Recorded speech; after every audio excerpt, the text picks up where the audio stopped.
जय हिंद everyone, welcome to day 13 of vocabulary session. आज आपकी नॉलेज में और कुछ और वोकैबुलरीज ऐड होने वाली है और थोड़ा सा मैं प्रीव्यू दिखा देता हूं आपको। आज बिहेवियर के बारे में बात होगी और इनके बारे में हम डिस्कस करेंगे कि आपके स्पेशलिस्ट कौन कौन से होते हैं, ठीक है। और टीजर मैंने आपके सामने प्रेजेंट करा हुआ है किन किन पे हम बात करने वाले हैं। सेशन आपका कौन सा चल रहा है? 7 चल रहा है। जर्नी हमारी 1 से स्टार्ट हुई थी और आज 13 में है।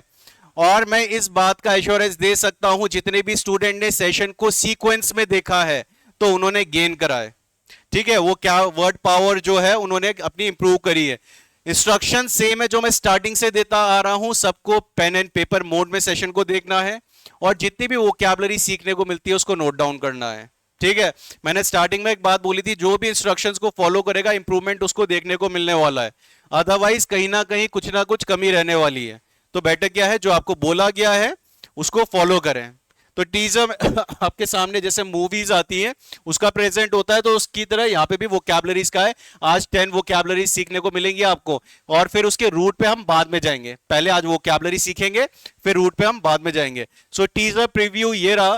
प्रैक्टिशनर के बारे में बात होगी। Student is a student of human behaviour. Student किसका है? ह्यूमन बिहेवियर का है। ऐसा पर्सन कौन होगा जो ह्यूमन बिहेवियर के बारे में पढ़ता है। फॉलोज द टेक्निक और डिवाइस बाय सिगमंड फ्रूड। तो सिगमंड फ्रूड एक पर्सन है, ठीक है। और पर्सन है, मैं बताऊंगा उनके बारे में कि उनका नाम यहाँ पे क्यों आया, क्योंकि थोड़े एक साइको एनालिस्ट हुआ करते थे वो, ठीक है। अभी थोड़ा उनके बारे में मैं आगे बताऊंगा। स्ट्रेटन्स टीथ, मतलब क्या स्ट्रेट करते हैं दांतों को। मेजर्स विजन, विजन्स को क्या करते हैं? मेजर करते हैं। एनालाइजेस हैंड राइटिंग, कौन करता है एनालाइजेस हैंड राइटिंग? हमें नहीं मालूम, अभी आगे सीखने को मिलेगा। Deals with the problem of ageings, जो ऐसा पर्सन है डील करता है प्रॉब्लम्स ऑफ एजिंग में। Next, uses manipulation and massage as curative techniques. ऐसा पर्सन कौन होगा जो मैनिपुलेशंस और मसाज यूज करता है, जो क्यूरेटिव टेक्निक्स रहती है इलाज वाली। तो इन सब पे हम बात करेंगे। तो जो पहली पर्सनैलिटी है आप सबके सामने वो है साइकोलॉजिस्ट। जितने भी डिफेंस वाले हैं तो आप सबने साइकोलॉजिस्ट का नाम तो सुना ही होगा, ठीक है। जैसे आप एसएसबी बोर्ड में जाते हो तो वहां पे आपको क्या दिखता है सेंटर में?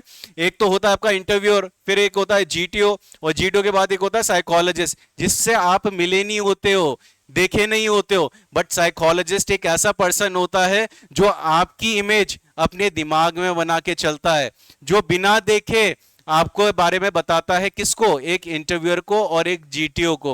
बोलता है कि ये इस तरीके की पर्सनालिटी है। तो इनके बारे में हम आज बात करेंगे। तो देख लेते हैं बिहेवियर के बारे में। By educating and training this practitioner is an expert in dark mysteries of human behaviour. ये किसमें एक्सपर्ट होता है? ह्यूमन बिहेवियर पे। What makes people act as they do, why they have certain feelings. मतलब ये इस तरीके का पर्सन होता है जो पर्सनैलिटी को टेस्ट करता है। किसको करता है? पर्सनैलिटी को टेस्ट करता है। आपके बारे में पता करता है कैसे? आपके रिस्पॉन्सेस से। तो उसको हम क्या बोलते हैं? साइकोलॉजिस्ट बोलते हैं। क्या बोलते हैं? साइकोलॉजिस्ट बोलते हैं, ठीक है। अब आपका बिहेवियर क्या होने वाला है, आप किस तरीके से एक्ट करोगे, ये आपके रिस्पॉन्सेस। जैसे एसएसबी में जाते हो तो आप एसआरटी, टैट, वैट, ये सब होता है आपका। तो आप जब अपने रिस्पॉन्स देते हो तो साइकोलॉजिस्ट जो पर्सन होता है वो रीड करता है और बताता है कि ये जो पर्सन है इस तरीके से एक्ट करने वाला है। तो एक टेस्टिंग प्रोसेस आपका साइकोलॉजिस्ट के थ्रू होता है। रूट्स पे वर्ड में हम आगे बात करेंगे। साइकोलॉजिस्ट, और जो पुराने स्टूडेंट है जो सेशन को देख रहे हैं वो उन्होंने बना भी दिया होगा। साइको माइंड के लिए, लॉगोस स्टडी के लिए, आईएसटी पर्सन के लिए। माइंड को स्टडी करने वाला पर्सन कौन होगा? साइकोलॉजिस्ट होगा। Next is worries, fears, conflicts, ठीक है। ये आ गया साइको एनालिस्ट। साइको एनालिस्ट, ठीक है। Psycho analyst. तो यहां पे आपका प्रैक्टिशनर जो है फिजिशियन है, साइकियाट्रिस्ट है और साइकोलॉजिस्ट है, who has been specially train in the techniques device by Sigmund Freud. अब यहाँ पे साइको देखो, जो सिगमंड, ये जो नाम दिया गया है सिगमंड फ्रूड, ये पर्सन वो है फादर ऑफ साइको एनालिसिस भी बोला जाता है। साइको एनालिसिस भी बोला जाता है फादर ऑफ इन पर्सन को, ठीक है। मतलब क्या, इन्होंने उस तरीके की टेक्निक डिवाइस करी थी कि specially train in the technique device by Sigmund Freud, encouraging you to delve मतलब इंक्वायर करना into that part of your mind called unconscious. मतलब क्या है, ये पर्सन ऐसे होते हैं एनालिसिस करते हैं आपके माइंड का। देखो साइकोलॉजिस्ट तो रिस्पॉन्स करता है, बट ये पर्सन कैसा होगा, इस तरीके से मतलब आपको सुलाएगा और फिर आपसे पूछेगा कि पहले क्या किया था, पहले क्या करा था, बचपन की बातें याद दिलाएगा। फिर वो उस बात को कनेक्ट करता है अभी के साथ कि अभी आपकी लाइफ में कुछ प्रॉब्लम आ रही है, ऐसा तो नहीं कि वो पास्ट के कारण हुआ है, और फिर उसके अकॉर्डिंग वो आपको कुछ ना कुछ इलाज भी बताएगा। तो ऐसे जो पर्सन होते हैं, ऐसे जो प्रैक्टिशनर होते हैं, स्पेशलिस्ट होते हैं, उनको हम क्या बोलते हैं, साइको एनालिस्ट बोलते हैं। क्या बोलते हैं, साइको एनालिस्ट बोलते हैं। ठीक है, साइको एनालिस्ट के बाद हमारी नेक्स्ट वोकैबुलरी है दैट इज टीथ, दांतों से। ऑर्थो वर्ड आया तो ऑर्थो से अब आप सबको ये बात तो क्लियर होगी, ऑर्थो वर्ड किसके लिए होता है, स्ट्रेट के लिए होता है। और डॉन्टिस्ट आ गया, मतलब दांतों को स्ट्रेट करने वाला पर्सन कौन होगा, ऑर्थो डॉन्टिस्ट होगा। स्ट्रेट करेगा मतलब देखो दांतों का ना ढांचा किसी का खराब हो गया, ये ब्रेसेस लगे हुए हैं, देख रहे हैं, दिखने को मिल रहा होगा आप सबको कि ब्रेसेस लगे हुए हैं। तो जो ब्रेसेस लगाने वाला पर्सन होता है, जो दांतों का ढांचा वो ठीक करता है, उसको ऑर्थोडोंटिस्ट बोलते हैं। वैसे तो डेंटिस्ट भी है, डेंटिस्ट तो चलो खैर सारी चीजें देख लेगा आपके, बट जो ऑर्थोडोंटिस्ट होगा इसका स्पेशलाइजेशन किस में होने वाला है, दांतों में स्ट्रेट करने में, जबड़े को स्ट्रेट करेगा। ठीक है, नेक्स्ट इज आईज। अब आईज में हमने देखो ऑप्थेल्मोलॉजिस्ट तो पहले पढ़ चुके हैं। ऑप्थेल्मोलॉजिस्ट कौन था, जो आंखों का स्पेशलिस्ट होता है। अब यहां पे this practitioner measures your vision, ये आपका क्या करता है, मेजर करता है विजन को, and prescribes the type of glasses that will give you a new and more accurate view of the world. इसको हम क्या बोलेंगे, ऑप्टोमेट्रिस्ट बोलेंगे। ठीक है, ये कौन होंगे, ऑप्टोमेट्रिस्ट। देखो ऑप्टोमेट्रिस्ट दो तरीके के होते हैं, देखो एक तो होता है ऑप्थेल्मोलॉजिस्ट। ऑप्थेल्मोलॉजिस्ट तो सीधा विजन को भी देखेगा, ट्रीट भी कर देगा, ऑपरेशंस भी कर देगा। जो ऑप्टोमेट्रिस्ट होते हैं ये भी ऑप्थेल्मिक ही होते हैं, इसलिए इनका नाम ऑप्थेल्मिक ऑप्टिशियन भी बोला जाता है। मतलब ये ट्रीटमेंट तो नहीं करेंगे बट आपका विजन को जरूर टेस्ट कर देंगे। ठीक है, फिर आगे ये जो पर्सन होते हैं, ये पर्सन, ये स्पेशलिस्ट किसके पास रेफर करते हैं आपको, ऑप्टिशियन के पास। देखो जैसे ये पर्सन है, ये क्या कर रहा है, विजन देख रहा है, इस समय विजन देख रहा है, ये प्रैक्टिशनर क्या कर रहा है, विजन देख रहा है, तो इसलिए हम इन्हें क्या बोलेंगे, ऑप्टोमेट्रिस्ट। ऑप्टो विजन से और मीटर मतलब क्या, मेजरमेंट से। सो इन्हें ऑप्थेल्मिक ऑप्टिशियन भी बोला जाता है। अब आ जाते हैं नेक्स्ट, ऑप्टिशियन। ऑप्टिशियन वो पर्सन होते हैं, वो प्रैक्टिशनर होते हैं जो चश्मे को बेचते हैं।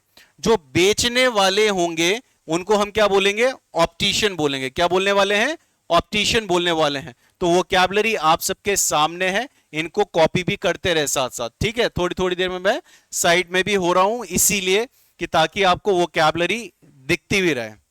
तो ये क्या होगा, इनके पास कब पहुंचते हैं, जब आप या तो ऑप्टोमेट्रिस्ट से मिल जाते हो या फिर ऑप्थेल्मोलॉजिस्ट से मिल जाते हो, तब इनके बाद आप कहां पे पहुंचते हो, ऑप्टिशियन पे।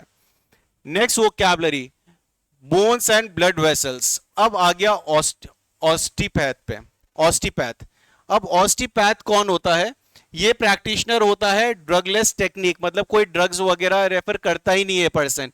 क्योरिंग डिजीज बाय मसाज, ये मसाज प्रोवाइड करेगा, and other manipulative procedures, a technique based on theory that illness में कॉज बाय अनड्यू प्रेशर। मतलब कि इनको ये लगता है, ये जो स्पेशलिस्ट होते हैं इनको ये मानना होता है कि आपकी बोन में कुछ ना कुछ डिस्प्लेसमेंट आई है, और उस डिस्प्लेसमेंट के कारण क्या हुआ है, आपको प्रॉब्लम आ रही है या फिर इलनेस आ रही है। तो कुछ इस तरीके से ऑस्टिपैथ होता है। ऑस्टिपैथ क्या करता है, क्योर करता है। ठीक है, थोड़ा एक तरीके से मिलता जुलता काम हो जाता है आपका, किन की तरह, क्या बोला जाता है उन्हें, फिजियोथेरेपिस्ट। फिजियोथेरेपिस्ट थोड़ा अलग होगा। फिजियोथेरेपिस्ट कई बार क्या होता है, कुछ मेडिसिन भी रेफर कर देते हैं और वर्कआउट एक्सरसाइज भी रेफर करते हैं, तो मिलते जुलता हो जाता है ये सारा का सारा। अब आ जाती है next vocabulary that is joints and articulations. इसे बोला जाएगा कायरोप्रैक्टर। ये वोकैबुलरी है आपके पास, chiropractor. The basic principle of this practitioners work is maintenance of structural and functional integrity of nervous system. इस पर्सन को क्या बोला जाएगा, कायरोप्रैक्टर बोलेंगे। अब ये भी एक ही इसी तरीके से प्रैक्टिशनर होते हैं जो कि अपने हाथों से ट्रीटमेंट करते हैं, अपने हाथों से ट्रीटमेंट करते हैं बॉडी का और इस तरीके से देखेंगे कि वहां पे कोई प्रॉब्लम तो नहीं है स्ट्रक्चर में या फिर नर्वस सिस्टम में।